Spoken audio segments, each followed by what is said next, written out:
नमस्ते। इस वीडियो में मैं आपके लिए एक फ्री सरप्राइज गिफ्ट भी लेकर आया हूं। आप वीडियो ध्यान से देखते रहिएगा।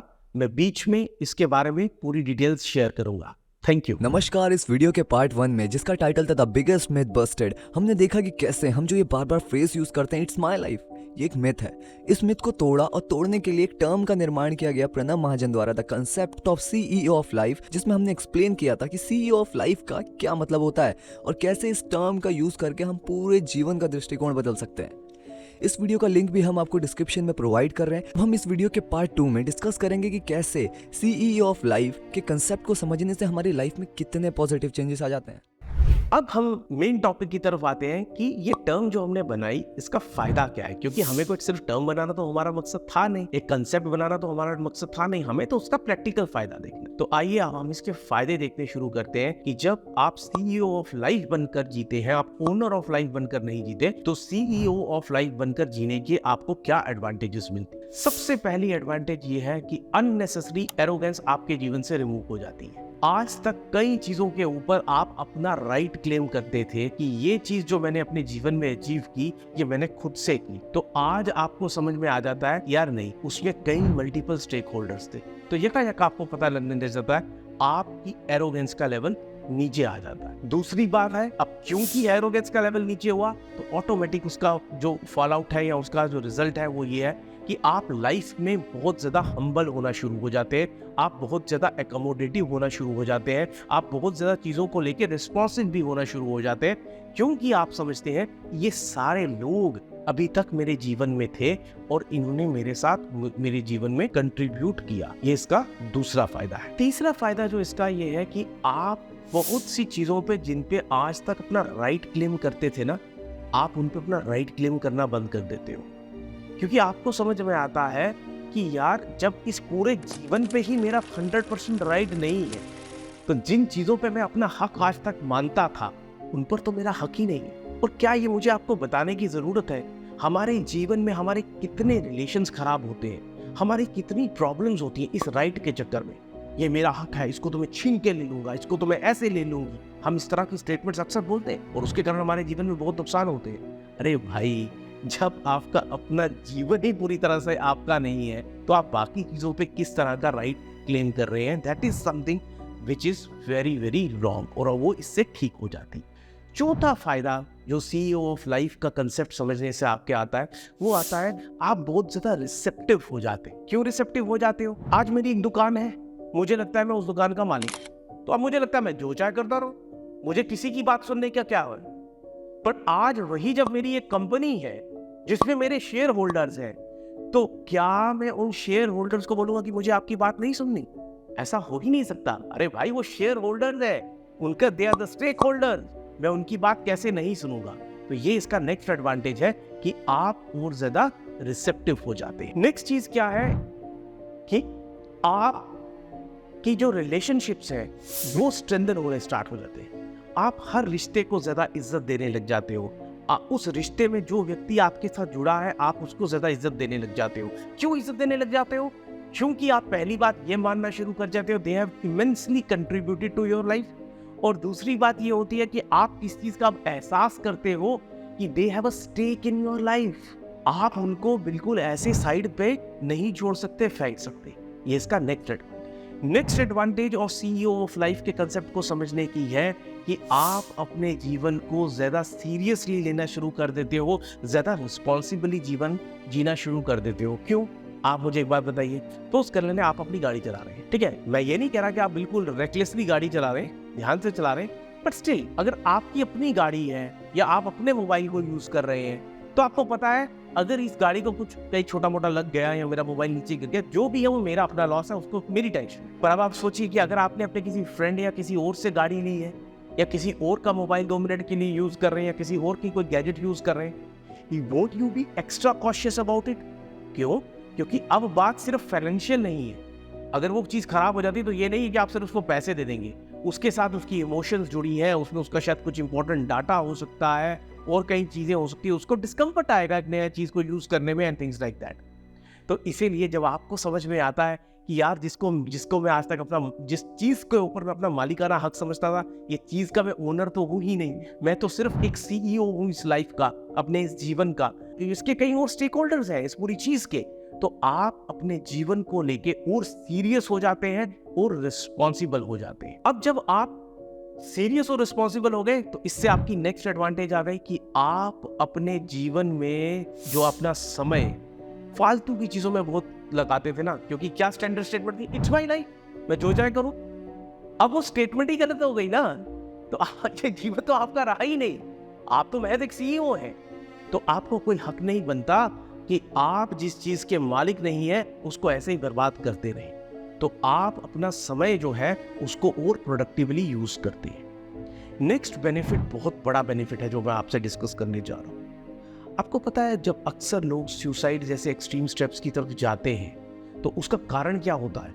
उसका कारण यही होता है कि उसको लगता है कि ये जीवन मेरा है, मेरा जीवन बेकार है, मुझसे संभाला नहीं जा रहा, इसलिए मैं खुदकुशी कर लूं। और अगर उस वक्त उसको कोई व्यक्ति समझाने की कोशिश कर रहा होता है तो बहुत बार उसके दिमाग में जो सबसे स्ट्रॉन्ग रीजन होता है ना, जो उसको मोटिवेट कर रहा होता है सुसाइड के लिए, वो ये रीजन होता है कि इट्स माई लाइफ। सोचिए ये स्टेटमेंट कितनी डेंजरस स्टेटमेंट है। तो आज जब हम ये चीज समझ चुके हैं कि ये जीवन मेरा जीवन है ही नहीं पूरी तरह से, मैं इसका मालिक हूं ही नहीं, तो जिस चीज का मैं मालिक ही नहीं हूं उस चीज को मैं खत्म कैसे कर सकता हूं? कर ही नहीं सकता। अगर फंडामेंटली जब आप दिमागी तौर पे ठीक है, आप इस प्रिंसिपल को रोज या इस प्रिंसिपल को आप समझ लेंगे, अपने दिमाग में उतार लेंगे और इसकी डे टू डे लेवल पर लाइफ में एप्लीकेशन करना शुरू करेंगे, तो आप मेरा विश्वास कीजिए, भगवान ना करे जब कल आपके जीवन में बुरा समय आए, जब आप दिमागी तौर पे थोड़े वीक पड़ना शुरू होंगे, सुसाइड की पॉसिबिलिटी आपके दिमाग में आना बहुत रेयरेस्ट ऑफ रेयर केस बन जाएगी। 99.9% केस में आप कुछ भी और करेंगे, आप उस एक्सट्रीम स्टेप तक नहीं जाएंगे, क्योंकि आपको पता है कि जिस जीवन के मैं अंत करने की बात कर रहा हूं या कर रही हूं वो जीवन मेरा पूर्ण रूप से है ही नहीं। अगला फायदा जो सीईओ ऑफ लाइफ के कंसेप्ट को समझने का है कि इससे आपकी massive massive massive personal improvement होती है। पर्सनल इंप्रूवमेंट तो होगी ना, रिलेशनशिप्स के फ्रंट पे आप काम कर रहे हो, एरोगेंस खत्म हो रही है, आप रिस्पॉन्सिबल बन रहे हो, आप रिस्पॉन्सिव बन रहे हो, आप रिसेप्टिव बन रहे हो, आप हम्बल बन रहे हो। जब इतना कुछ आपके जीवन में एकदम अलग अलग डायमेंशंस पे काम होना शुरू हो गया है तो आपकी एक पर्सनल इंप्रूवमेंट होना स्वाभाविक है। और आपको दिखेगा इस प्रिंसिपल को फॉलो करने के कुछ ही समय में आप कितनी एक अच्छी और एक बेटर वर्जन बन जाते हैं खुद। So that is the beauty of understanding this concept. Next benefit of understanding the concept of CEO of life is कि आपकी स्पिरिचुअल एवोल्यूशन भी होना लग जाती है। आप समझते हैं कि जिसको आप लाइफ मान रहे हैं, देखिए प्रॉब्लम कहां से, स्पिरिचुअल एवोल्यूशन क्यों शुरू हो जाएगी? क्योंकि जब आपके दिमाग में ये थॉट आया ना कि अरे यार इस बॉडी को तो आज तक मैं अपना पूरी तरह से समझता था, ये जीवन जो भी 60 70 80 साल की मेरी आयु है मैं इसको अपना समझता था, ये मेरा है ही नहीं, समझ में आ गया। बट एक ह्यूमन टेंडेंसी रहती है, हमें तो हर चीज का मालिक बनने का शौक है ना, तो आप कहते हो कि फिर मेरा क्या है, जीवन पूरी तरह से मेरा नहीं है, बात समझ में आ गई, और मैं जो मेरा है नहीं मैं उस पर अपना इलीगल क्लेम करूंगा भी नहीं, पर क्या कुछ मेरा है जिस पे मैं काम कर सकता हूं? फिर आपको समझ में आता है कि आपकी असली एग्जिस्टेंस तो आत्मा के लेवल पर है, फिजिकल बॉडी के लेवल पर तो है ही नहीं। It is here only for 60 70 80 odd years. जब यहाँ से जाओगे इसको इधर ही छोड़कर जाओगे। What will go along with you, what is actually yours, जिसके ऊपर आपका कार्मिक काउंट और everything else will be counted और अकाउंटेड फॉर, वो आपकी आत्मा है। जब आप इस बेसिक सेंस को समझना शुरू करते हैं, इस बेसिक कंसेप्ट को समझते हैं, तो वो आपकी एंट्रेंस है towards your spiritual evolution. Of course वो सारी डिटेल्स हम इस वीडियो में शेयर नहीं कर सकते, बट आप मेरा विश्वास करके चलिए, अगर आप इस कंसेप्ट को समझने में कामयाब हो गए तो आपकी आध्यात्मिक ग्रोथ को होने से कोई रोक नहीं सकता। लास्ट में मैं जो आपसे एडवांटेज डिस्कस करने जा रहा हूँ ना सीईओ ऑफ लाइफ की, वो बहुत ही ज़्यादा इम्पॉर्टेंट है, बहुत अलग है और मेरे दिल के भी बड़ी करीब, और वो ये है कि वो आपको एक राष्ट्रभक्त भी बना देता है। आज जब हम अपने आसपास देख रहे हैं ना कि हमारे आसपास जो शिक्षा प्रणाली या जिस सिस्टम को हम फॉलो करते हुए आ रहे हैं उससे एक बहुत अच्छे प्रोडक्ट्स तो निकल के आ रहे हैं जो मटीरियलिस्टिकली बहुत अच्छा भी कर रहे हैं, बट बड़ी बार दुख होता है कि उनमें से कई लोग अपने देश के लिए, अपने समाज के लिए उस तरह से समर्पित नहीं है जैसे हमारे फोर फादर्स थे, जिन्होंने हमें आज़ादी दिलवाई या हमारे राष्ट्र निर्माण का ओरिजिनली कार्य किया। अब आपका क्वेश्चन ये होगा कि CEO ऑफ लाइफ से मैं एक बेटर पैट्रियोटिक पर्सन कैसे बनूंगा? मैं आपको बताता हूं। हमने क्या बात बोली CEO ऑफ लाइफ में कि डिफरेंट स्टेक होल्डर्स हैं। हमने अभी तक जिन स्टेक होल्डर्स की बात करी वो ह्यूमन बीइंग्स थे, अलग अलग फॉर्म में, ठीक है। पर क्या आपकी ये मातृभूमि, ये मिट्टी जिसमें आप पैदा हुए, जिसमें आपके माता पिता पहले पैदा हुए, फिर उन्होंने आपको पैदा किया, जिसमें आपका पूरा जीवन चल रहा है, आपने बचपन गुजारा, जवानी गुजारी, आज अपना काम कर रहे हैं, जो कुछ भी कर रहे हैं, जिसमें आप फाइनली विलीन होंगे मृत्यु के समय पर, वो इसी मातृभूमि में हो रहा है, इसी मदरलैंड पे हो रहा है। तो क्या ये मदरलैंड स्टेक होल्डर नहीं है आपके जीवन में? क्या ये मदरलैंड स्टेक होल्डर नहीं है आपके जीवन की सक्सेस में? आप खुद से क्वेश्चन पूछिए। मान लीजिए आप इतनी ही टैलेंट के साथ, और शायद इससे ज्यादा टैलेंट के साथ, इससे ज्यादा काबिलियत के साथ किसी ऐसे देश में पैदा हुए होते जहां आज़ादी ही नहीं थी, किसी ऐसे देश में पैदा हुए होते जहां रिसोर्सेज ही नहीं थे, किसी ऐसे देश में पैदा हुए होते जहां आपको जबरन कभी भी कोई भी उठा सकता है, किसी ऐसे देश में पैदा हुए होते जहां हफड़ा तफरी का माहौल है, सिविल वॉर चल रहा है, तो क्या इससे ज़्यादा काबिलियत होने के बावजूद भी आप इतने सक्सेसफुल हो पाते, इतना खुश जीवन व्यतीत कर पाते? नहीं कर पाते। तो जब ये मातृभूमि भी आपकी स्टेक होल्डर है आपके इस जीवन में, तो जैसे ही आपको ये एहसास होता है तो आपको लगता है कि राष्ट्र के प्रति कुछ करने के लिए, इस देश के प्रति, समाज के प्रति अगर मैं कुछ कर रहा हूं तो मैं कोई इस देश पे एहसान नहीं कर रहा हूं, ये तो देश का एहसान है, मैं कितना भी कर लूं कभी पूरा चुका नहीं सकता, हाँ कुछ कंट्रीब्यूट करने की कोशिश जरूर कर सकता हूं। तो इसीलिए मैंने आपसे बोला कि CEO ऑफ लाइफ की अंडरस्टैंडिंग अगर इस कंसेप्ट की अच्छे से हो जाए तो आप एक बहुत बड़े राष्ट्रभक्त भी बन जाएंगे। और सोचिए, यदि हम पूरे 145 करोड़ भारतवासी इस मानसिकता के साथ, इस सोच के साथ, इस फोकस के साथ राष्ट्रभक्त बनकर आगे बढ़े, तो भारत को एक विश्व शक्ति फिर से बनने में, भारत को फिर से विश्व गुरु बनने से कौन रोक सकता? तो जैसा मैंने आपसे इस वीडियो की शुरुआत में बोला था, एक सरप्राइज फ्री गिफ्ट के बारे में, मैं उसकी डिटेल्स आपके साथ शेयर करूंगा। जैसा आप कोई भी वीडियो को जब देख रहे होते हैं तो कई पॉइंट्स आपके दिमाग में रिटेन हो रहे होते हैं, बट बिकॉज आप उसको नोट नहीं कर पाते, बाद में वो चीजें भूल जाती हैं। तो आपकी इस समस्या को पूर्ण रूप से खत्म करने के लिए what I have decided is कि इस वीडियो के साथ मैं आपको एक फ्री ऑफ कॉस्ट एक इसकी रिलेटेड बुकलेट आपको हम भेजेंगे, सो दैट कि जो मैंने इसमें बातें की और कुछ उससे अलग चीजें भी आपके पास हमेशा एक टेक्स्ट फॉर्मेट में रहे, ताकि आप उसको जब जरूरत पड़े फिर से रेफर कर सके। आपको कुछ नहीं करना है, सिंपली जो इस वीडियो पे आपके सामने आता हुआ ईमेल आईडी है या व्हाट्सएप नंबर है, उस पे हमें सिंपली कांटेक्ट करिए, हम आपको वो बुकलेट मेल कर देंगे।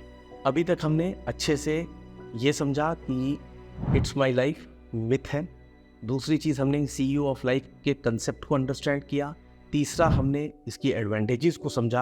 अब लास्ट चीज़ जो मैं इस वीडियो में डिस्कस करने जा रहा हूँ वो है कि एक मैं आपको पेरिफेरल आइडिया देने वाला हूँ कि इस चीज़ को एग्जीक्यूट कैसे करना है। बाकी देखिए, इसकी एग्जीक्यूशन में कुछ स्किल्स रिक्वायर्ड है, उसके लिए हमें एक सेपरेट सेशन की रिक्वायरमेंट होगी, बट एक बेसिक अंडरस्टैंडिंग अब मैं आपको दूंगा। तो देखिए, इसके लिए कुछ ज़्यादा नहीं करना है। आपने अपनी लाइफ में कई अचीवमेंट्स की होंगी, है ना। मैं कहता हूँ आप ज़्यादा नहीं, उनमें से सिर्फ कोई 8-10 अचीवमेंट्स को नोट कीजिए, कुछ भी जो आपने अचीव किया जहां आपको लगता है आप सक्सेसफुल। फिर उन 8 से 10 अचीवमेंट्स में ध्यान से ये नोट कीजिए कि आपने खुद से क्या क्या उसमें कंट्रीब्यूट किया और क्या क्या आपके चैलेंजेस थे, ठीक है। तो जैसे मान लीजिए मैं स्टूडेंट जब था तो मैंने कोई एग्जाम क्रैक किया होगा, तो मैंने पढ़ाई करी, और उन पढ़ाई करते वक्त मेरे कुछ टीचर्स थे जिनसे मैं सीख रहा था। तो अगर वो मतलब मैंने अपनी कंट्रीब्यूशन लिख दी, पर साथ साथ में अब आप क्या लिख रहे हैं, आप उन लोगों की कंट्रीब्यूशंस भी लिख रहे हैं जिन्होंने उस चीज़ में आपको कंट्रीब्यूट किया। वो टीचर्स हो गए, मेरे पेरेंट्स हो गए, घर वाले मेरे पे बड़े भाई बहन हो गए, प्रॉबेबली वो ड्राइवर हो गए जिन्होंने मेरे को सेंटर तक लेके जाना, सेंटर से वापस लेके आना, ताकि मैं आराम से और एक्स्ट्रा पढ़ाई कर सकूं। तो जो भी आपके दिमाग में आता है आप उसको लिखिए। आप मेरा विश्वास कीजिए, अगर आप सिर्फ 8 से 10 भी अपनी अचीवमेंट्स को लिखते हैं ना, उसके बाद अपनी कंट्रीब्यूशन और बाकी कंट्रीब्यूटर्स के नाम लिखते हैं, आप हैरान हो जाएंगे देखकर कि आपके एक एक सक्सेस स्टोरी में कितने ज़्यादा स्टेक होल्डर्स थे और उन लोगों ने कितना कुछ कंट्रीब्यूट किया। प्रॉब्लम क्या होती है कि लास्ट में जो सक्सेस का सेहरा है ना, वो सिर्फ मेरे सर पे बंध गया। तो मैं भूल ही गया कि यार इसमें बाकी लोग भी थे जिनके कारण ये सेहरा मेरे सर पे बंधा। पर आज जब हम ये प्रैक्टिस करते हैं तो हम वापस उस समय में जाते हैं, उसको रिविजिट करते हैं और हमें पता चलता है कि यार इन सारे लोगों ने कंट्रीब्यूट किया। फिर मान लीजिए जब आपने यहाँ पे 10 सक्सेस स्टोरीज के लिए लिखा, अब मान लीजिए उसमें आपने अपनी माता जी को लिया। माता जी आपकी शायद इन 10 में से 9 में फिगर कर रही होंगी, शायद 10 के 10 में कर रही होंगी। तो जब आप मदर के अगेंस्ट वो सारी लिस्ट बनाइए, फादर के अगेंस्ट सारी लिस्ट बनाइए, ब्रदर सिस्टर जो भी बाकी लोग हैं उनके लिए वो पूरी लिस्ट बनाना शुरू करिए, तो आपको पता चलेगा यार कि मेरे इन 10 अचीवमेंट्स में इनका इतना इतना मेजर रोल है। अभी तो मैंने और चीज़ें ऐड ही नहीं करी, अगर मैं वो ऐड करूँगा तो ये कितने बड़े स्टेक होल्डर है मेरे जी। This is the way you understand and execute the concept of CEO of life. तो फ्रेंड्स, मैंने जैसे आपसे शुरू में बोला था, we are going to burst one of the biggest myth of our life कि it's my life। आज से इस मिथ से आप भी बाहर निकल जाइए। किसी को ये गलत स्टेटमेंट मत बोलिए कि ये मेरा जीवन है, इट्स माई लाइफ, मैं अपनी मर्जी से जीऊंगा या जीऊंगी। और जब भी कोई स्टेक होल्डर, देखिए मैं ये नहीं बोल रहा कि कोई भी व्यक्ति आए और आपको कुछ भी ज्ञान देता जाए और आप सुनते जाइए।